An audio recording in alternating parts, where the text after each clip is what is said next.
On January 14, 1978, notorious serial killer Ted Bundy arrived at an FSU dormitory and began stalking potential victims to add to his ever-growing list of bodies across the United States.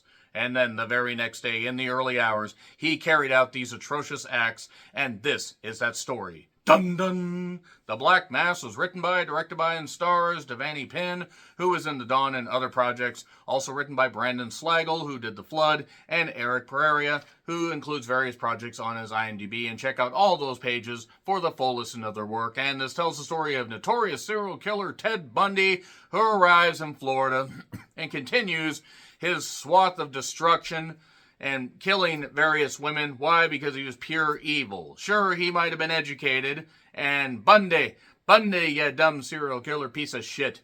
You had all this education, you had all this knowledge, and what'd you do? You got caught by the police because you couldn't use your powers for good. Anybody knows who I was trying to do the impersonation of? I love you guys. It was not a very good impression. So, nevertheless, yes, it's another film in the canon, filmography, whatever, of serial killer-inspired films. And while the cinematography actually is pretty good given the budgetary constraints and everybody certainly tries, there are a couple brutal scenes.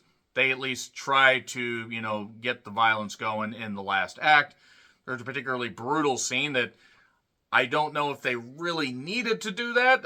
Those that have been victims of assault, that kind of assault, may not want to watch that particular scene.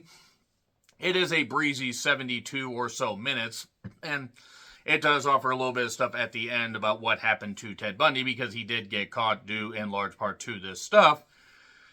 Yeah, for a guy that, Jesus Christ, Washington State, he sure missed Seattle. Seattle didn't miss him. Fucking evil son of a bitch.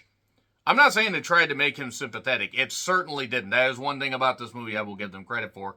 But none of the victims really meant anything. I mean, it was presented more like kind of a glorified snuff film. Are they really going to kill that girl? Peter, please.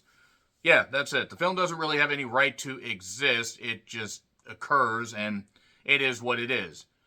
And I don't necessarily think it's offensive, but I don't really feel that it needed to happen, because it just was what it was.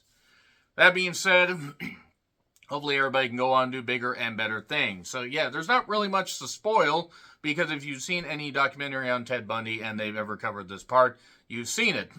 You just get to see a few things that may or may not have occurred the way they did. This is just basically from Ted's perspective.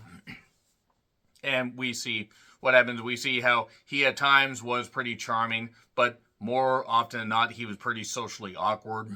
They touch on his relationship with Liz, who was a single mother from, I believe, Ogden, Utah, that there was allegations of abuse with the daughter. And yeah, various things like that. He gets her to wire him some money because he's stealing money from people's wallets and everything, and just to survive. I don't know. Maybe don't be a fucking serial killer. But yeah, from there, we just basically get the girls being stalked, and then that's your lot right there. So the spoilers really are in the last, 30 or so minutes, so I guess I could get to that. It's on Tubi if you want to check it out. 3, 2, 1, spoilers. So, we do get a brutal R scene. That is all I'm going to say right there. Please do not type the word in the comments, because you might potentially get banned. But yeah, a girl gets beaten, bitten, and brutalized that way. Yeah, that was something. There was a little bit of an earlier scene where he was rejected by a woman at a bar. He ends up killing another girl with, while wearing a pantyhose mask, and just does stuff. And the thing is you really need to know more about Ted Bundy's victims and more about his cases and stuff like that. But the thing is those are more interesting than what played out here. The editing during that particular part where he was choking out the woman with the while wearing the pantyhose mask was a choice. He was hitting her with jump cuts, as MST3K might say. So the cops then eventually arrived after all these brutal acts have occurred. All she saw was a black mass in a movie called The Black Mass. Surely you jest. So yeah, he was just in the crowd, and then we see some post-film stuff about how he brutally assaulted a 12-year-old girl. And then basically the dental records of him biting that woman in the college dormitory is what caught him. And then he was eventually executed. Yeah, that's really about it right there. I mean, there really isn't much else. I will say that the music actually wasn't that bad, and I liked the opening with the 70s style credits and that kind of stuff. That was nice. And then we saw actual footage of him, being led, the courtroom being led to his execution. But the thing is, that's it. The film doesn't really have any right to exist.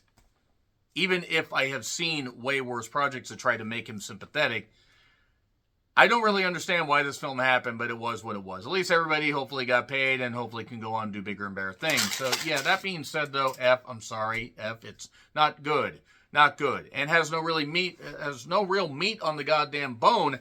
Ironic for a guy that did the stuff that he did. So anyway, agree, disagree what I said. Yeah, F, by the way. Agree, disagree what I said. Like, share, subscribe, Twitter handle in the description. I'm John Riplin. I'll see you soon.